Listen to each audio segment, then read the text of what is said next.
convido você a abrir sua Bíblia no Evangelho segundo João, no capítulo 15. Evangelho segundo João, capítulo 15, do verso 1 até o verso 17. Vamos ler a palavra de Deus. João capítulo 15, do verso 1 ao verso 17. A palavra de Deus diz: Eu sou a videira verdadeira, meu pai é o agricultor. Todo ramo que estando em mim não der fruto, ele o corta, e todo que dá fruto limpa, para que produza mais fruto ainda. Vós já estáis limpos pela palavra que vos tenho falado. Permanecei em mim, e eu permanecerei em vós. Como não pode o ramo produzir fruto de si mesmo, se não permanecer na videira, assim nem vós o podeis dar, se não permanecerdes em mim. Eu sou a videira, vós os ramos. Quem permanece em mim e eu nele, esse dá muito fruto, porque sem mim nada podeis fazer. Se alguém não permanecer em mim, será lançado fora, à semelhança do ramo, e secará, e o apanham, lançam no fogo e o queimam. Se permanecerdes em mim, e as minhas palavras permanecerem em vós, pedireis o que quiserdes e vos será feito. Nisto é glorificado meu Pai, em que deis muito fruto, e assim vos tornareis meus discípulos. Como o Pai me amou, também eu vos amei. Permanecei no meu amor. Se guardardes os meus mandamentos, permanecereis no meu amor, assim como também eu tenho guardado os mandamentos de meu Pai, e no seu amor permaneço. Tenho-vos dito estas coisas para que o meu gozo esteja em vós e o vosso gozo seja completo. O meu mandamento é este, que vos ameis uns aos outros, e assim como eu vos amei. Ninguém tem maior amor do que este, de dar a alguém a própria vida em favor de seus amigos. Vós sois meus amigos, se fazeis o que vos mando. Já não vos chamo servos, porque o servo não sabe o que faz o seu senhor, mas tenho-vos chamado amigos, porque tudo quanto ouvi de meu Pai vos tenho dado a conhecer. Não foste vós que me escolhestes a mim, pelo contrário, eu vos escolhi a vós outros e vos designei para que vades e deis fruto, e o vosso fruto permaneça, a fim de que tudo quanto pedirdes ao Pai em meu nome, ele vô-lo conceda. Isto vos mando, que vos ameis uns aos outros. Amém. Pai, obrigado pela tua palavra e pela oportunidade de nós estarmos aqui para ouvi-la. Para isso, abrimos o nosso coração e entregamos em tuas mãos a nossa vida para ouvir a tua palavra essa noite, que é aquilo que nós queremos, não a doutrina dos homens, não as filosofias do mundo, mas a palavra que procede do Senhor, com tudo que ela tem para nós, para ensinamento, para alimento espiritual. Nós precisamos dela e é ela que te pedimos mais uma vez essa noite. E eu também entrego a minha vida em tuas mãos e peço a tua unção sobre mim, para que no poder do Espírito Santo eu possa ministrar a tua palavra e todos nós sejamos abençoados esta noite. É o que eu te peço em nome de Jesus. Amém. Graças a Deus. Podem sentar, irmãos. Amados, esse é um texto muito conhecido em que Jesus está falando aos seus discípulos. É como que uma reunião que ele faz com os seus discípulos, os apóstolos, os mais chegados, e começa a dar ali algumas instruções a respeito da vida, a respeito da escolha de cada um deles, o relacionamento que ele queria estabelecer com os discípulos, e ele coloca muitas verdades aqui que são importantes para nós, porque eu creio que nós hoje somos também discípulos. Você acredita nisso? Você é um discípulo de Jesus? Ou seja, você tem o desejo de aprender com o Mestre.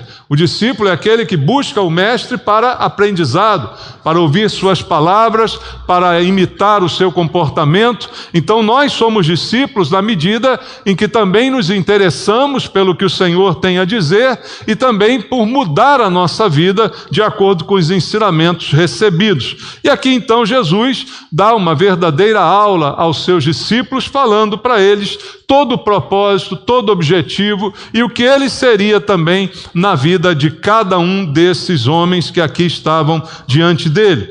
E o interessante desse texto é que ele logo começa falando sobre uma produção que nós precisamos dar. E nos compara o Senhor com ramos de uma videira que precisa produzir.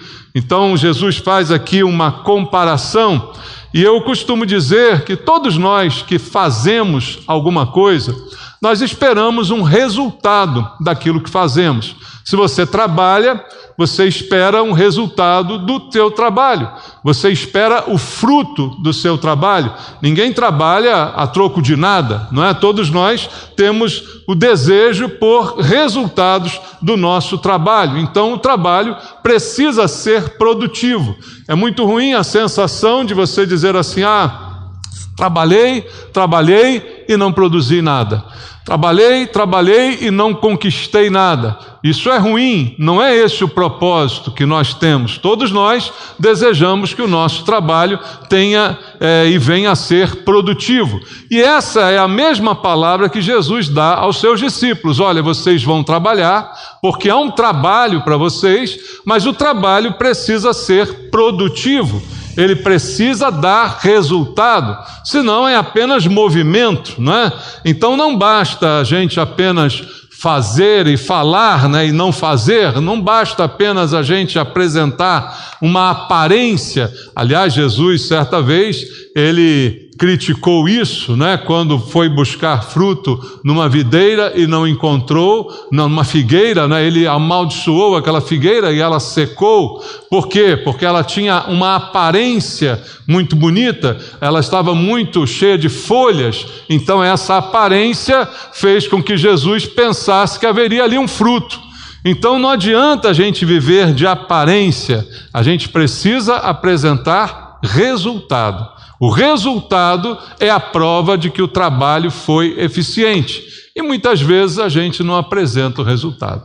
A gente apresenta a aparência. É como dizem por aí, não é, que fala muito, mas faz pouco. Não é isso, não pode ser, e não é aquilo que Deus tem para a nossa vida. Então, nesse texto aqui, Jesus nos ensina que é necessário eficácia na obra que Ele tem para nós. Todos nós gostamos de dizer, cristãos, que nós somos servos do Senhor. Nós não usamos essa expressão, somos servos de Deus. Nós trabalhamos na obra do Senhor. Ótimo, Jesus nos chamou para isso. Mas ele diz aqui que esse trabalho precisa dar fruto, que esse trabalho precisa dar resultado. E não apenas a gente ficar se movimentando para lá e para cá, fazendo de conta que estamos fazendo alguma coisa, quando na verdade não há um produto daquilo que a gente faz, dos nossos movimentos. Então, esse texto aqui vai dizer simplesmente que é preciso que a nossa obra seja eficaz. E o que ele diz prova a eficácia da nossa obra é o nosso fruto, o fruto que é produzido. Então, algumas coisas que são importantes para nós, que Jesus enumera aqui nesse texto. Em primeiro lugar, ele diz aqui no verso 2, todo ramo, nós somos os ramos, que estando em mim, nós estamos nele, não der fruto, o pai, que é o agricultor, como ele diz no verso inicial, ele faz o trabalho de cortar. Não dá fruto, corta. E o que dá fruto? O que dá fruto ele limpa. Para que ele limpa? Para que produza mais fruto ainda. Então, o trabalho de Deus, o agricultor, dito aqui por Jesus, ele é o agricultor, e o agricultor é que cuida da plantação. Ele diz então que quando um ramo não dá fruto, ele é cortado. E quando ele dá fruto, ele é limpo. Então, o primeiro conceito apresentado aqui é o conceito de limpeza. Para que a gente dê fruto e continue dando fruto e dê mais fruto ainda, é necessário a limpeza. E quem produz essa limpeza é o Pai. E aí eu chego à conclusão que para que eu seja útil para Deus, a minha vida precisa ser limpa.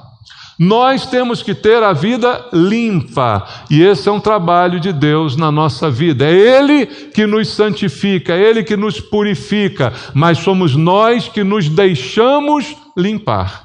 Entenda esse conceito bíblico. Para que eu produza o que Deus quer e cada vez mais, ele precisa me limpar. Ele vai limpar. O que não dá, ele corta, mas o que produz, ele limpa. Por quê, irmãos? É simples de entender. Porque Deus não quer usar e não vai usar um instrumento sujo. O médico não usa um instrumento sujo. O instrumento para ser usado é esterilizado. A Bíblia diz que nós somos vasos de honra para o Senhor. O vaso, para ser usado, precisa também estar limpo.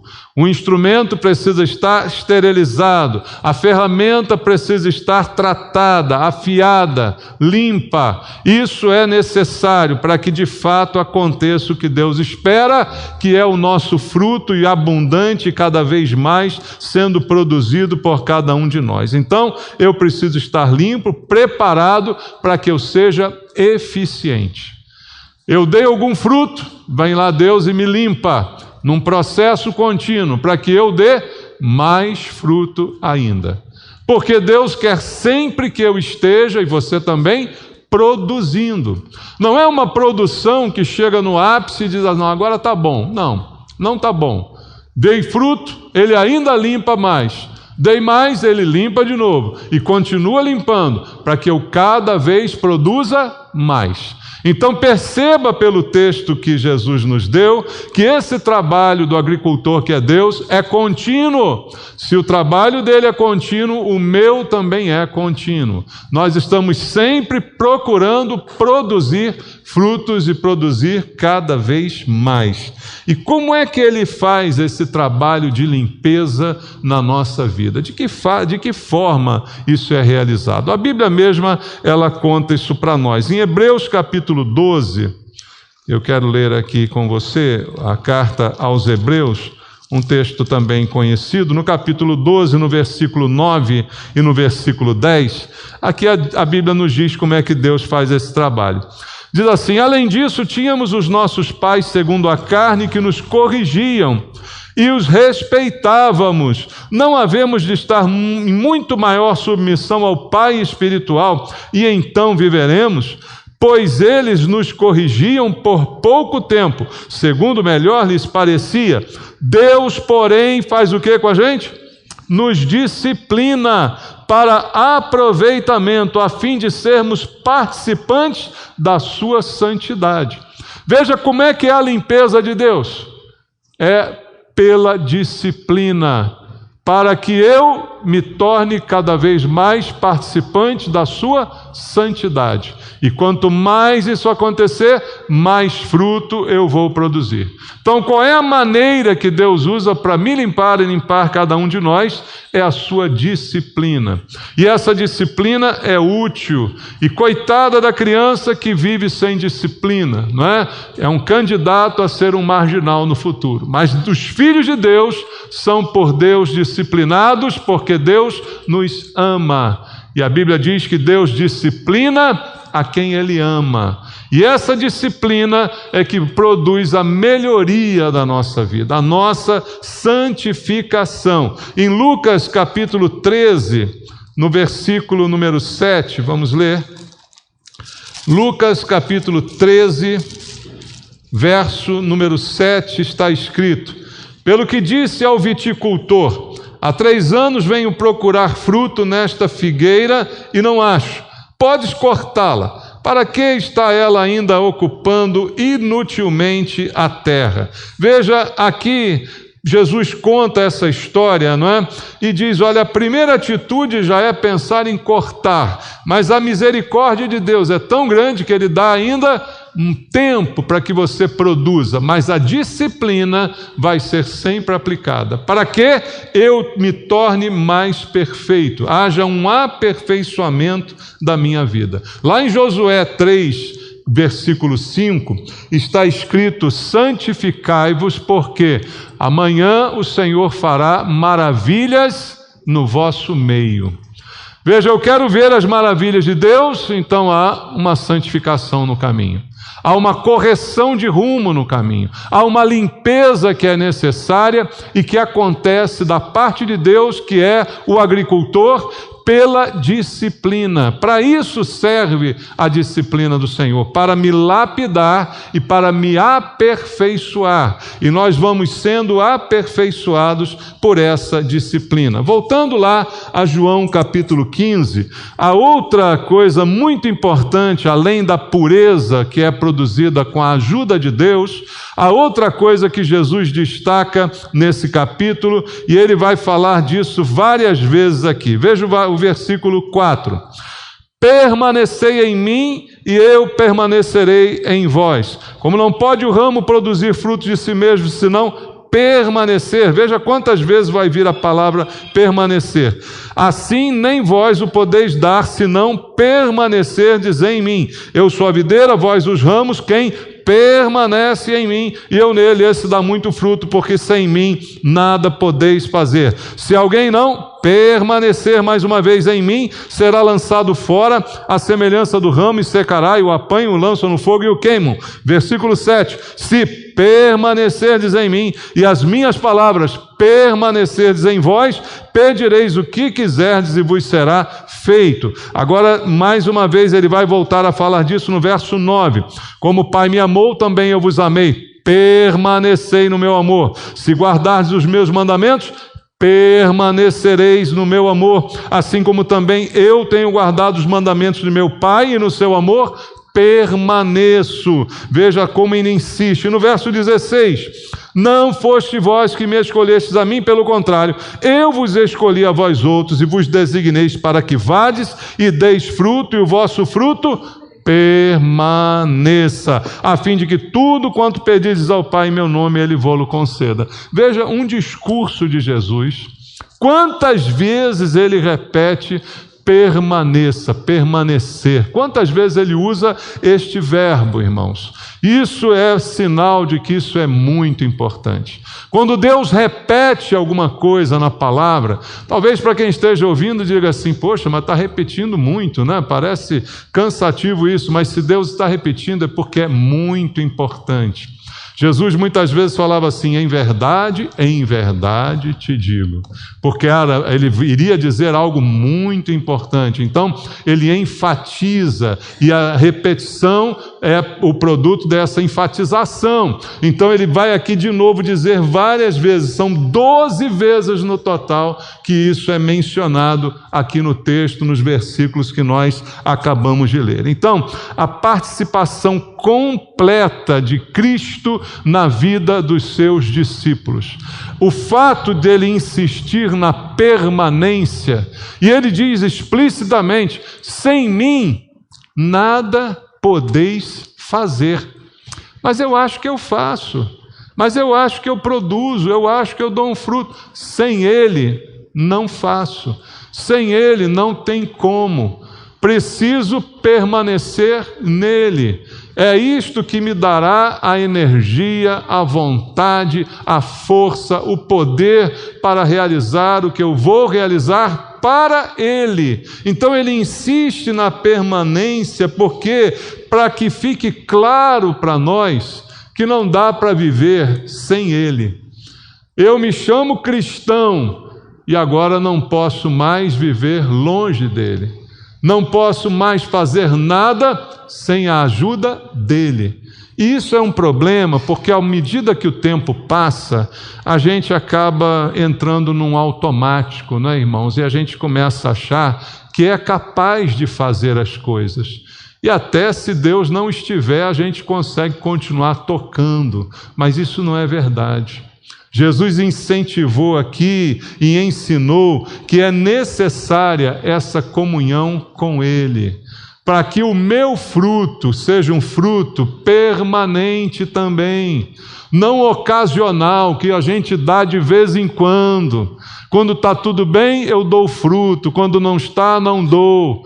Ele fala de um fruto também permanente, depende da minha e da sua permanência nele. Se eu estiver com ele, eu sempre vou produzir. Sempre vou fazer, sempre vai acontecer, se eu estiver ligado a Ele. Como ele enfatiza dizendo, o ramo sem estar ligado não consegue produzir, mas se o ramo está vinculado, aí ele produz. É tudo muito claro aqui no discurso de Jesus. Então, eu e você, a gente precisa de comunhão com o Senhor. Comum união com Deus, para que as coisas aconteçam em todas as áreas da nossa vida. Em 1 de João, vai lá no final da sua Bíblia, do Novo Testamento, e na primeira epístola de João, no capítulo 1, no versículo 3 até o verso 7, está escrito: o que temos visto e ouvido, anunciamos também a vós outros, para que vós igualmente mantenhais comunhão conosco. Ora, a nossa comunhão é com o Pai e com o seu Filho Jesus Cristo. Estas coisas, pois, vos escrevemos para que a nossa alegria seja completa. Ora, a mensagem que da parte dele temos ouvido e vos anunciamos é esta: que Deus é luz, e não há nele treva nenhuma. Se dissermos que mantemos comunhão com ele e andarmos nas trevas, mentimos e não praticamos a verdade. Se, porém, andarmos na luz, como ele está na luz, mantemos comunhão uns com os outros, e o sangue de Jesus, seu Filho, nos purifica de todo pecado. A importância de João aqui falando sobre a comunhão entre nós e Deus, a permanência nele, e a comunhão entre nós, irmãos, sentindo então a realidade da palavra de que se ando na luz, ele está na luz, eu também tenho que estar, e aí sim eu preciso andar com ele. Mas se eu estou em trevas, não posso andar com ele, e se eu tenho comunhão com ele, posso ter comunhão contigo também. E aí sim o sangue de Jesus nos purifica de todo pecado. Os acidentes de percurso que se chamam pecados, esses pecados são perdoados em Cristo. Quando eu tenho comunhão com Ele. Sem mim nada podeis fazer. Se não permanecer em mim, não há perdão para os seus pecados. Se não permanecer em mim, não há advogado junto ao Pai. Não é o que diz também João? Não pequeis, mas se pecardes, tendes advogado. Como é que eu tenho? Se eu estiver com ele. Mas se eu estiver longe dele, aí eu não tenho advogado. Não tem quem me defenda se eu não estiver perto dele e não estiver com ele. Então, se eu permanecer nele, eu fico mais parecido com ele. Por isso Jesus insistiu 12 vezes, repetindo para os discípulos: permaneçam, permaneçam. Será que nós somos pessoas permanentes, irmãos? Que resistem ao longo do tempo? A permanência, ela só se nota ao longo do tempo. A permanência não é uma ação que eu faça agora e pronto. Ela se percebe ao longo do tempo. É um verbo que precisa de um tempo contínuo para ser percebido. Então, ninguém permanece imediatamente, você permanece ao longo de um tempo. É como a perseverança, ela se mostra ao longo do tempo. E é essa permanência que Jesus está cobrando dos seus discípulos e de cada um de nós. Eu tenho sido permanente, e se eu permanecer nele, como ele diz, olha o que está escrito em João 14 agora. João 14, verso 10. Não creis que eu estou no Pai e que o Pai está em mim? Olha a permanência dele com o Pai também, não é? As palavras que eu vos digo, não as digo por mim mesmo, mas o Pai que permanece em mim faz as suas obras. Veja então o que o Senhor está dizendo. Ele permanece no Pai, o Pai permanece nele. Ele se parece com o Pai, o Pai se parece com ele. E eu me pareço com quem? E você se parece com quem? Se nós permanecermos em Cristo, nós nos tornamos mais parecidos com Ele. Mas se a gente se afasta, logo a aparência vai diminuindo. Assim é na nossa vida, irmãos. Quando você se aproxima de um grupo, você se torna participante daquele grupo. Você fica parecido com aquele grupo. Mas quando você se afasta, esse costume vai diminuindo. Essa semelhança, essa aparência vai diminuindo. Daí a importância de permanecer em Cristo, de permanecer em Deus, e aí não há como acontecer isso sem também permanecer na igreja. Porque a igreja é o corpo de Cristo. É a importância de nós estarmos juntos. Quando ele fala de comunhão entre mim e você também. Então é uma comunhão entre todos nós e também com o Pai. E isso só acontece de fato na igreja. Outro ponto que Jesus coloca em João capítulo 15, nós já falamos aí da pureza, da limpeza e da permanência, ele também enfatiza algo fundamental na vida do cristão, que se chama obediência. Tudo isso depende de obediência. Obediência é fazer o que ele manda. Tem um ditado no mundo que diz: manda quem pode, obedece quem tem juízo. A gente tem juízo? Hein? A gente tem juízo? Então vamos mostrar que nós temos juízo, porque Deus está nos chamando à obediência. No verso 10, Jesus diz assim, João 15: se guardardes os meus mandamentos, permanecereis no meu amor, assim como também eu tenho guardado os mandamentos de meu Pai, e no seu amor permaneço. Tenho-vos dito estas coisas para que o meu gozo esteja em vós e o vosso gozo seja completo. Agora olha, o meu mandamento é este, que vos ameis uns aos outros, assim como eu vos amei. Ele fala de um mandamento. Então o mandamento requer uma obediência. Ele fala da permanência mais uma vez, mas essa permanência precisa gerar em mim obediência. Não adianta ouvir as suas palavras e não fazer o que ele manda. Não adianta, como ele mesmo disse, chamá-lo de Senhor e não obedecê-lo. É uma hipocrisia, eu digo, você é meu Senhor, mas você manda e eu não atendo. Eu não faço o que o meu Senhor manda. Então, de fato, eu só o chamo de Senhor, mas ele de fato não é o Senhor da minha vida. Então, ele diz aqui que não há eficiência aonde não há obediência. Se eu quero produzir os frutos, eu preciso de obediência. E quem é o melhor exemplo de obediência que nós temos? É o próprio Senhor Jesus. Lá em Filipenses, no capítulo 2, que eu leio contigo agora, Filipenses capítulo 2, no verso 8, um texto também bem conhecido da Bíblia, Paulo diz assim: a si mesmo se humilhou, tornando-se obediente até a morte e morte de cruz. De quem Paulo está falando?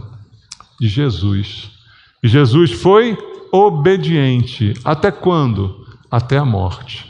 Será que esse é o nosso propósito? Obedecer até a morte, ser obediente até a morte. Foi um filho obediente, foi um senhor, mas que antes praticou aquilo que ele ensinou.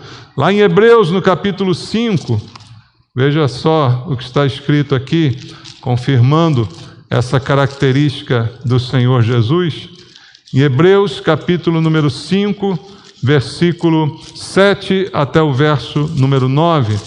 Hebreus 5, do 7 ao 9, diz: ele, Jesus, nos dias da sua carne, tendo oferecido com forte clamor e lágrimas, orações e súplicas a quem o podia livrar da morte, tendo sido ouvido por causa da sua piedade, embora sendo filho, aprendeu a obediência pelas coisas que sofreu.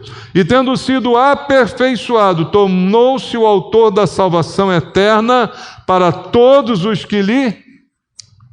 O que está escrito aí? Obedecem. Engraçado, não é? Ele se tornou obediente, ele aprendeu obediência. E aí a Bíblia diz que ele se torna então o Salvador, o autor da salvação eterna, Mas para quem é a salvação? Para aqueles que lhe obedecem. Ou seja, o salvo por natureza é obediente. O salvo por natureza é obediente. É a graça de Deus operando sobre a nossa vida, mas ela nos leva à obediência. Como diz a Bíblia, o amor de Cristo nos constrange, porque Ele nos amou, a gente sendo ainda pecadores. E então esse amor, ele é constrangedor, mas ele me leva à obediência, porque Jesus é o Salvador de quem obedece. E isso é o que está escrito na palavra de Deus, eu preciso entender. Quem na Bíblia foi eficiente na obra de Deus, você pode ver, também foi obediente. Não há como ser eficiente e não ser obediente. Não há como dar frutos de verdade e não ser obediente. E é interessante o exemplo que Jesus mesmo nos deixou, quando ele diz que muitas pessoas naquele dia, no dia do juízo, chegarão diante dele dizendo: Senhor, Senhor, em teu nome. E aí trazem ali uma relação de frutos que deram, dizendo assim: olha, preguei o evangelho, curei enfermos, olha, fiz um monte de coisa no teu nome, só que eu não obedeci ao Senhor. E aí ele diz o quê? Pode se apartar de mim, porque eu não te conheço. Mas eu fiz, olha aqui meu fruto, é real, é verdadeiro. Eu produzi, Senhor, mas não foi debaixo de obediência. Então é um fruto inútil, que não serve para nada. Veja como tudo está ligado, irmãos.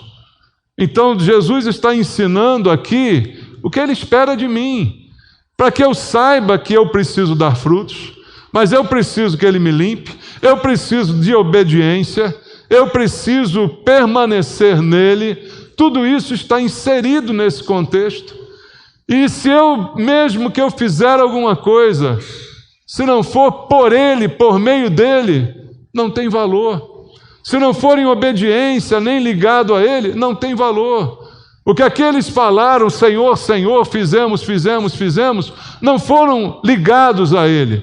Ele nem conhecia essas pessoas. Mas se é ligado a Ele, aí tem valor. Aí o fruto permanece e aí as coisas são boas. E depois Jesus fala do fruto, que é também outra palavra mencionada aqui 8 vezes, versículo 2, 4, 5, 8, 16, fruto, fruto, fruto. É o que é esperado de cada um de nós, o resultado da pureza, da permanência e da obediência. Não é algo que eu produza por mim mesmo, embora seja possível, como eu disse a você, chegar diante de Jesus e dizer: olha só, quanta coisa eu fiz.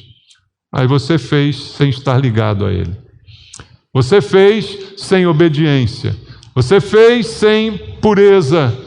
E aí não serve para nada. Ele diz assim: não conheço você. Não te conheço. Não sei quem você é. Então o fruto do qual Jesus fala aqui é o fruto que é resultado desses 3 pontos que eu abordei contigo aqui. É resultado da pureza, da permanência e da obediência. Se eu quero servir a Deus, é assim que eu tenho que fazer. Se eu quero que meu fruto valha alguma coisa, é dessa forma que eu tenho que fazer. Se eu quero ser conhecido por Jesus tanto quanto eu o conheço, porque isso é outra coisa impressionante desse texto, porque aqueles que fizeram em nome dele, o chamaram de Senhor, eles o conheciam, tanto o conheciam que usaram o nome dele. Mas o problema é que ele disse: eu não conheço você.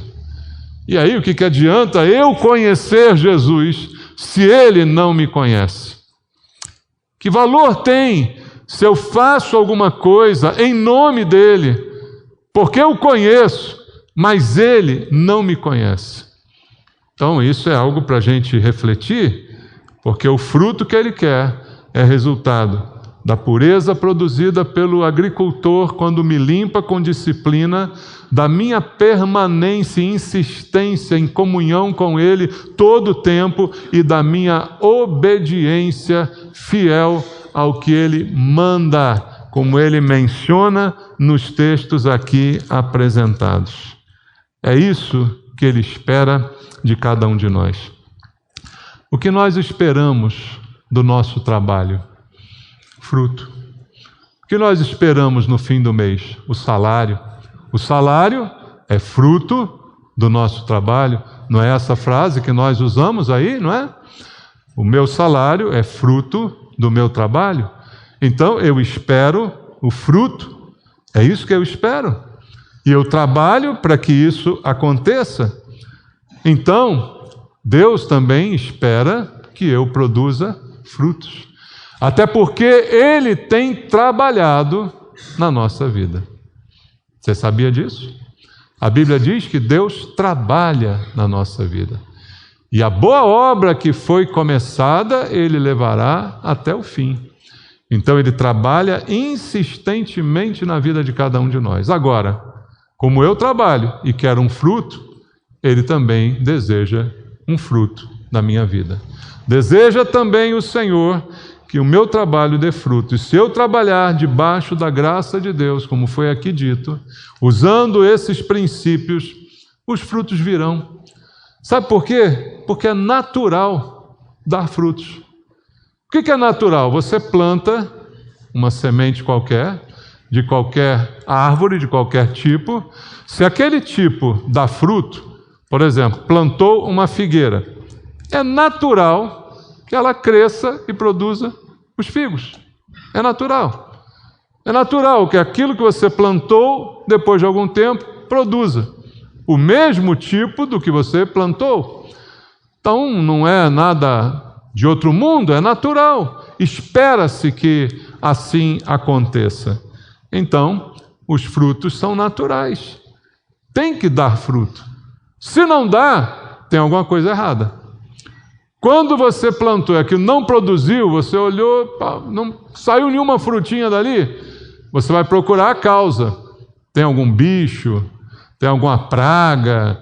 Tem alguma coisa roubando a semente lá, a água? Por quê? O natural é que o fruto venha, porque é natural daquela espécie. Se não vem, tem alguma coisa errada. Então, o fruto que Deus espera da gente é algo também natural. Se não vem, é porque tem alguma coisa errada. E se tem alguma coisa errada, Deus nos dá aqui a receita, o que Ele quer e espera de cada um de nós: a limpeza, a permanência e a obediência, para que tudo isso se transforme em frutos. E às vezes a gente vai trabalhar, como diz a Bíblia, até com lágrimas, semeando com lágrimas, como diz lá o Salmo 126. Mas mesmo quem semeia com lágrimas, volta trazendo os seus feixes. Todo trabalho tem recompensa. O fruto depende totalmente de Deus, porque Ele é o Criador de tudo, foi Ele que me plantou, foi Ele que investiu na minha vida. Se eu der frutos, a glória é dele, não é minha. Se eu não der, tem alguma coisa errada. Mas se eu der, também não tem nada de mais nisso. O que tem de mais? Você aplaude a mangueira porque ela deu manga? Não, ela tem que dar manga. A mangueira não existe para dar manga. Não precisa aplaudir a mangueira. É normal. Agora, se ela não dá manga, aí tem um problema. Então, se eu dou algum fruto, é porque Deus me plantou, e se Ele me plantou, é normal que eu venha a frutificar. Isso é o que nós também precisamos entender. O fruto depende de Deus, mas Deus abençoa também a minha dedicação a Ele. E para terminar, abra comigo a Bíblia em 2 Coríntios, capítulo 9, no versículo 6, um último versículo que eu deixo para nós. E isto afirmo: aquele que semeia pouco, pouco também ceifará. E o que semeia com fartura, com abundância também ceifará. O fruto depende de Deus, mas Deus abençoa a minha dedicação. Semeei pouco, vou colher pouco. Semeei muito, vou colher muito. É assim que Deus age, tudo depende dele, de mim apenas é esperado a limpeza, a permanência e a obediência. E aí ele vai fazer o resto, e aí a gente vai semear com abundância e vai colher também com abundância. E quanto mais a gente colher, quanto mais fruto a gente der, mais Deus vai limpar. E mais esse processo vai continuar até o fim da nossa vida. Essa é a vontade de Deus para nós. Amém? Vamos orar? Senhor, nós ouvimos a Tua palavra, nos chamando a atenção de coisas tão importantes que o Senhor disse aos seus discípulos. O Senhor disse a eles, e o Senhor os chamou, e a nós também, de amigos. Mas o Senhor diz nesse texto que nós somos amigos se fazemos o que o Senhor manda. Há uma ordem, e a nós cabe a obediência. Ao Senhor a limpeza, o conserto, o tratamento que todos nós precisamos. E nós te pedimos essa noite, Pai, mais uma vez, se algum fruto temos dado, limpa a nossa vida um pouco mais, Senhor. Limpa-nos, Deus. Nós vamos participar da ceia daqui a pouco e nós precisamos dessa limpeza que só o Senhor pode fazer. Limpeza no coração, na consciência, Pai, que nós queremos entregar nas Tuas mãos, nossa vida. Queremos dar frutos, mas queremos também e devemos permanecer no Senhor. Sem o Senhor não podemos fazer nada. Precisamos dessa limpeza e precisamos obedecer. Encontra aqui, Senhor, corações obedientes, de pessoas que ouvem a Tua voz e fazem a Tua vontade, ouvem a Tua palavra e corrigem as suas vidas, para não pecar mais contra o Senhor. Ajuda-nos, Pai, mais uma vez essa noite. Com a Tua palavra nos purifica, nos limpa. Como o Senhor disse aos seus discípulos, vocês já estão limpos pela palavra que eu tenho pregado. Que a Tua palavra nos limpe mais uma vez, Senhor, essa noite, para que a produção continue, para que a produção não pare e cada vez mais o fruto permanente seja apresentado por cada um dos Teus filhos. É a oração que eu faço por mim e por cada um dos meus irmãos. Que o Senhor nos abençoe, em nome de Jesus. Amém.